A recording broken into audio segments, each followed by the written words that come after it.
Hi friends, ನಮಸ್ತೆ ಎಲ್ಲರಿಗೂ. ಸವಿರುಚಿ ಚಾನಲ್ಗೆ ಮತ್ತೊಮ್ಮೆ ಸ್ವಾಗತ. ಇವತ್ತಿನ ರೆಸಿಪಿ ಬಂದು ಹೈದರಾಬಾದಿ ಸ್ಟೈಲಲ್ಲಿ ಎಗ್ ದಮ್ ಬಿರಿಯಾನಿನ ಮಾಡ್ತಾ ಇದ್ದೀನಿ. ರುಚಿ ಅಂತೂ ತುಂಬಾ ಸೂಪರ್ ಆಗಿರುತ್ತೆ.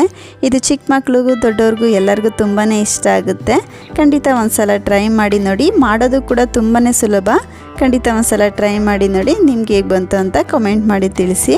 ಹಾಗೂ ಇನ್ನು ಸವಿರುಚಿ ಚಾನಲ್ನ ಸಬ್ಸ್ಕ್ರೈಬ್ ಮಾಡದೆ ನೋಡ್ತಾ ಇದ್ದರೆ ದಯವಿಟ್ಟು ಸಬ್ಸ್ಕ್ರೈಬ್ ಮಾಡ್ಕೊಂಡು ಕೂಡ ನೋಡಿ, ಆಯಿತಾ? ಹಾಗೂ ನಿಮಗೆ ಈ ರೆಸಿಪಿ ಇಷ್ಟ ಆದರೆ ಈ ವಿಡಿಯೋಗೆ ಒಂದು ಲೈಕ್ ಮಾಡಿ, ಶೇರ್ ಮಾಡಿ. ಈಗ ಬನ್ನಿ, ತುಂಬ ಸುಲಭವಾಗಿ ಈ ಎಗ್ ದಮ್ ಬಿರಿಯಾನಿನ ಯಾವ ರೀತಿ ಮಾಡ್ಕೊಳ್ಳೋದಂತ ನೋಡ್ಕೊಳ್ಳೋಣ. ಈಗ ಮೊದಲು ಎಗ್ ಬಿರಿಯಾನಿನ ಮಾಡ್ಕೊಳ್ಳೋದಕ್ಕೆ ನಾನಿಲ್ಲಿ 5 ಮೊಟ್ಟೆನ ಬೇಯಿಸಿ ಇಟ್ಕೊಂಡಿದ್ದೀನಿ. ಇದನ್ನ ಸೈಡಲ್ಲಿ ಎತ್ತಿಟ್ಕೊಂಡು ಈಗ ಗ್ಯಾಸ್ ಮೇಲೆ ಒಂದು ಕುಕ್ಕರ್ನ ಬಿಸಿ ಇಟ್ಕೊಂಡು ಇದಕ್ಕೆ ಒಂದು 4-5 ಸ್ಪೂನ್ ಆಗೋಷ್ಟು ಎಣ್ಣೆನ ಹಾಕ್ಕೊಳ್ತಾ ಇದ್ದೀನಿ. ಈ ರೀತಿ ಎಣ್ಣೆ ಸ್ವಲ್ಪ ಬಿಸಿ ಆದ ನಂತರ ಇದಕ್ಕೆ ಒಂದೆರಡು ಮೀಡಿಯಮ್ ಸೈಜ್ ಈರುಳ್ಳಿನ ಈ ರೀತಿ ಸ್ವಲ್ಪ ಉದ್ದುದ್ದಾಗಿ ಕಟ್ ಮಾಡಿ ಸೇರಿಸ್ಕೊಳ್ತಾ ಇದ್ದೀನಿ. ಈರುಳ್ಳಿನ ಈಗ ಎಣ್ಣೆಯಲ್ಲಿ ಚೆನ್ನಾಗಿ ಫ್ರೈ ಮಾಡ್ಕೊಳ್ಳೋಣ. ನಾವು ಈರುಳ್ಳಿನ ಎಷ್ಟು ಚೆನ್ನಾಗಿ ಎಣ್ಣೆಯಲ್ಲಿ ಫ್ರೈ ಮಾಡ್ಕೊಳ್ತೀವೋ ಬಿರಿಯಾನಿ ಅಷ್ಟು ಟೇಸ್ಟಿಯಾಗಿ ಬರುತ್ತೆ. ಹಾಗಾಗಿ ಈ ರೀತಿ ನೋಡಿ, ಲೋ ಫ್ಲೇಮಲ್ಲೇ ಒಂದು 2 ನಿಮಿಷ ಚೆನ್ನಾಗಿ ಫ್ರೈ ಮಾಡ್ಕೊಂಡಿರೋದಾಗಿದೆ.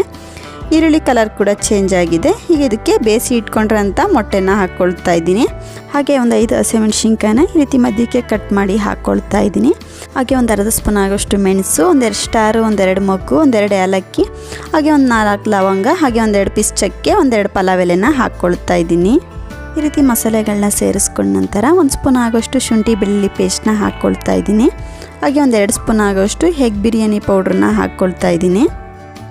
ಈ ರೀತಿ ನಾವು ಎಣ್ಣೆಗೆ ಮಸಾಲೆನ ಹಾಕ್ಕೊಂಡು ಫ್ರೈ ಮಾಡ್ಕೊಳ್ಳೋದ್ರಿಂದ ಮಸಾಲೆಯಲ್ಲಿರುವ ಹಸಿ ವಾಸನೆ ಕಮ್ಮಿ ಆಗುತ್ತೆ ಅಂತ.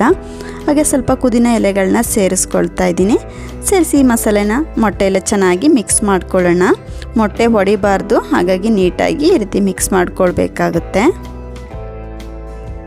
ಈ ರೀತಿ ಶುಂಠಿ ಬೆಳ್ಳುಳ್ಳಿ ಪೇಸ್ಟ್ನಲ್ಲಿರುವ ಹಸಿ ವಾಸನೆ ಕಮ್ಮಿ ಆದ ನಂತರ 1-2 ಚಿಟಿಕೆ ಆಗೋಷ್ಟು ಅಡುಗೆ ಅರಿಶಿನ ಸೇರಿಸ್ತಾ ಇದ್ದೀನಿ. ಹಾಗೆ ಒಂದು ಚಿಕ್ಕ ಸ್ಪೂನಲ್ಲಿ 1 ಸ್ಪೂನ್ ಆಗೋಷ್ಟು ಗರಂ ಮಸಾಲನ ಹಾಕ್ಕೊಳ್ತಾ ಇದ್ದೀನಿ. ಹಾಗೆ ರುಚಿಗೆ ತಕ್ಕಷ್ಟು ಉಪ್ಪನ್ನ ಹಾಕ್ಕೊಳ್ತಾ ಇದ್ದೀನಿ. ಸೇರಿಸಿದ್ನ ಒಂದ್ಸಲ ಚೆನ್ನಾಗಿ ಮಿಕ್ಸ್ ಮಾಡ್ಕೊಳ್ಳೋಣ.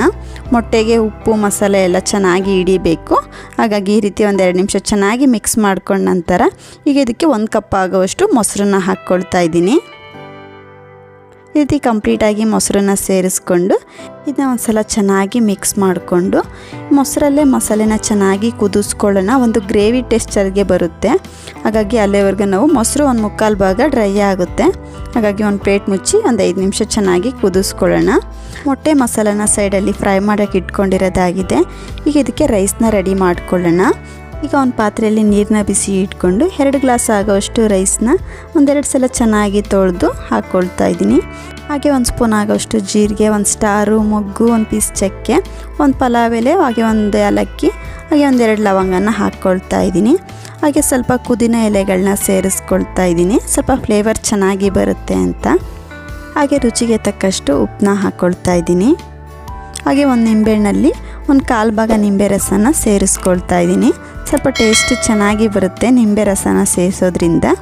ಈ ರೀತಿ ಕಂಪ್ಲೀಟಾಗಿ ಸೇರಿಸ್ಕೊಂಡ ನಂತರ ಇದನ್ನ ಒಂದ್ಸಲ ಚೆನ್ನಾಗಿ ಮಿಕ್ಸ್ ಮಾಡ್ಕೊಳ್ಳೋಣ.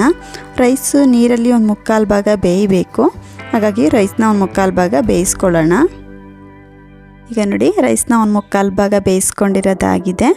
ಇದಿಷ್ಟಾದರೆ ಸಾಕು. ನಾವು ದಮ್ ಕೊಟ್ಕೊಳ್ಳೋದ್ರಿಂದ ರೈಸ್ನ ತುಂಬ ಬೇಯಿಸ್ಕೊಳ್ಬಾರ್ದು.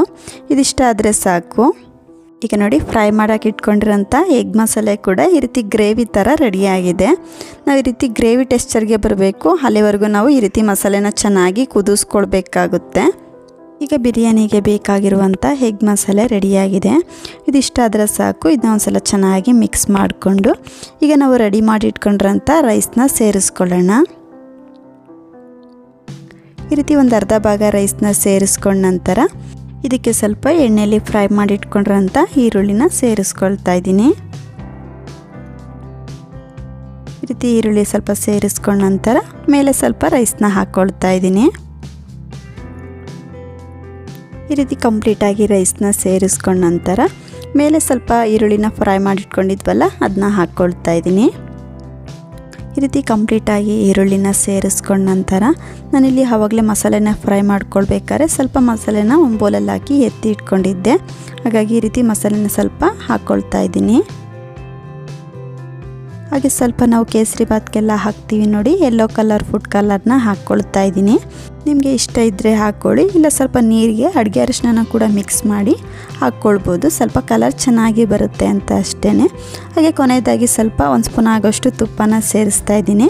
ಈ ರೀತಿ ಕೊನೆಯದಾಗಿ ಸ್ವಲ್ಪ ತುಪ್ಪನ ಸೇರಿಸೋದ್ರಿಂದ ಬಿರಿಯಾನಿ ತುಂಬಾ ಟೇಸ್ಟಿಯಾಗಿ ಬರುತ್ತೆ. ಹಾಗಾಗಿ ಈಗ ದಮ್ ಕಟ್ಕೊಳ್ಳೋಣ. ನೀವು ಪಾತ್ರೆಯಲ್ಲಿ ಮಾಡೋದಾದರೆ ಪ್ಲೇಟ್ ಮುಚ್ಚಿ ಅದ್ರ ಮೇಲೆ ಭಾರವಾದ ವಸ್ತುನ ಇಡಬೇಕಾಗುತ್ತೆ. ನಾನಿಲ್ಲಿ ಕುಕ್ಕರಲ್ಲಿ ಮಾಡ್ತಾ ಇರೋದ್ರಿಂದ ಈ ರೀತಿ ಲಿಡ್ನ ಕ್ಲೋಸ್ ಮಾಡಿ ಕಮ್ಮಿ ಉರಿಯಲ್ಲೇ ಒಂದು 5 ನಿಮಿಷ ಬೇಯಿಸ್ಕೊಳ್ತೀನಿ. ಈಗ ನೋಡಿ ಕಮ್ಮಿ ಉರಿಯಲ್ಲೇ ಒಂದು 5 ನಿಮಿಷ ದಮ್ ಕಟ್ಕೊಂಡಿರೋದಾಗಿದೆ. ಕುಕ್ಕರ್ ವಿಜಿಲ್ ಕೂಡ ಸ್ವಲ್ಪ ತಣ್ಣಗಾಗಿದೆ. ಈಗ ಕುಕ್ಕರ್ ಓಪನ್ ಮಾಡಿ ನೋಡ್ತಾ ಇದ್ದೀನಿ. ನೋಡಿ ಬಿರಿಯಾನಿ ಎಷ್ಟು ಚೆನ್ನಾಗಿ ಬಂದಿದೆ ಅಂತ. ಖಂಡಿತ ರುಚಿ ಅಂತೂ ತುಂಬಾ ಸೂಪರಾಗಿ ಇರುತ್ತೆ. ಖಂಡಿತ ಒಂದ್ಸಲ ಟ್ರೈ ಮಾಡಿ ನೋಡಿ. ಮನೆಗೆ ಯಾರಾದರೂ ಗೆಸ್ಟ್ ಬಂದಾಗ ಈ ರೀತಿ ಒಂದ್ಸಲ ಬಿರಿಯಾನಿನ ಮಾಡಿಕೊಡಿ, ತುಂಬಾ ಇಷ್ಟಪಟ್ಟು ತಿಂತಾರೆ.